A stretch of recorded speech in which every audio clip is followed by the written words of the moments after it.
नमस्कार दोस्तों, आपका हमारे YouTube चैनल पर स्वागत है। आशा है आप लोग ठीक होंगे। आज का वीडियो में आपको बताऊंगा कि अच्छे लोगों की मृत्यु जल्दी क्यों हो जाती है। वीडियो को पूरा देखना।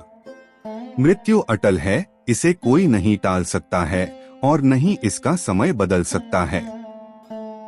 सब कुछ ईश्वर द्वारा निर्धारित है। आपकी मृत्यु आपके कर्मों के आधार पर परिवर्तित की जा सकती है। इसके लिए कई बार देखा गया है कि अच्छे लोग इस मृत्यु लोक को छोड़कर जल्द ही ईश्वर के चरणों में चले जाते हैं। आज के इस लेख में आप जानेंगे कि अच्छे लोगों की मृत्यु जल्दी क्यों हो जाती है। ऐसा जरूरी नहीं है कि जिनकी मृत्यु जल्द हो जाती है वह सुसज्जन होते हैं, और न ही ऐसा है कि जो ज्यादा जीते हैं वह बुरे होते हैं। आप किसी की उम्र के आधार के पर उसके चरित्र का पता नहीं लगा सकते हैं, क्योंकि जन्म और मृत्यु भगवान की व्यवस्था है।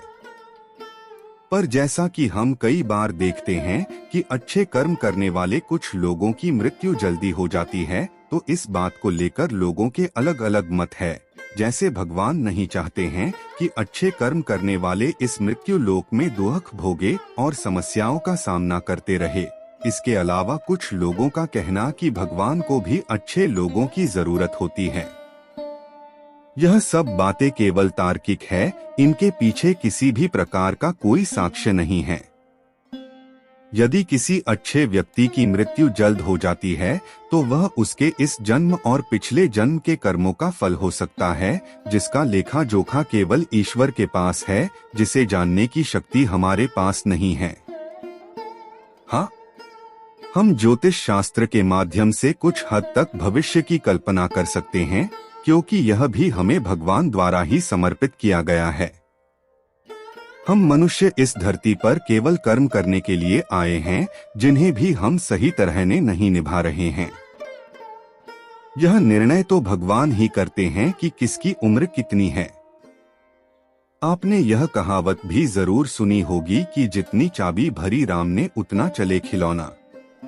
दोस्तों, इस कहावत में साफ है कि किसकी मृत्यु कब होनी है यह तो भगवान ही तय करते हैं।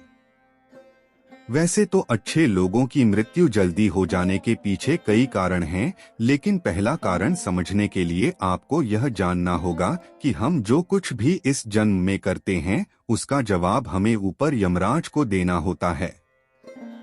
अगर उसके पाप का पलड़ा भारी होता है तो उसे नरक में यातनाएं काटनी पड़ती हैं, और अगर पुण्य का पलड़ा भारी हो तो उसे स्वर्ग का सुख मिलता है, और यही चक्र कई युगों तक चलता रहता है, जब तक उसे मोक्ष की प्राप्ति नहीं हो जाती।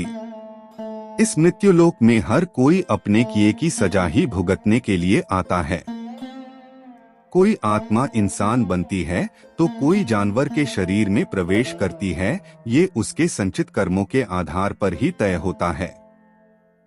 इसके अलावा उसे जन्म देने वाले माता पिता के संस्कार भी उसके अंदर आते हैं। इसके बाद वो जो कर्म करेगा उसके हिसाब से उसे पुण्यात्मा या फिर दुरात्मा कहा जाता है। भगवान के दंड विधान के अनुसार हर व्यक्ति को केवल उतना ही दंडित किया जाना चाहिए जितना उसके पाप किया है। अब क्योंकि अच्छे लोगों के पाप कर्म बुरे लोगों के पाप कर्मों की तुलना में अधिक होते हैं, इसलिए अच्छे लोग अपने पापों का फल जल्दी ही भुगत लेते हैं। इसी तरह दोस्तों, श्रीमद् भगवद गीता में भी भगवान श्री कृष्ण कहते हैं कि ये एक आध्यात्मिक और ईश्वरीय जीवन का पद है, जिसे प्राप्त करके मनुष्य मोहित नहीं होता। अगर कोई जीवन के अंतिम समय में भी इस तरह की स्थिति में हो तो वह भगवद धाम में प्रवेश कर जाता है।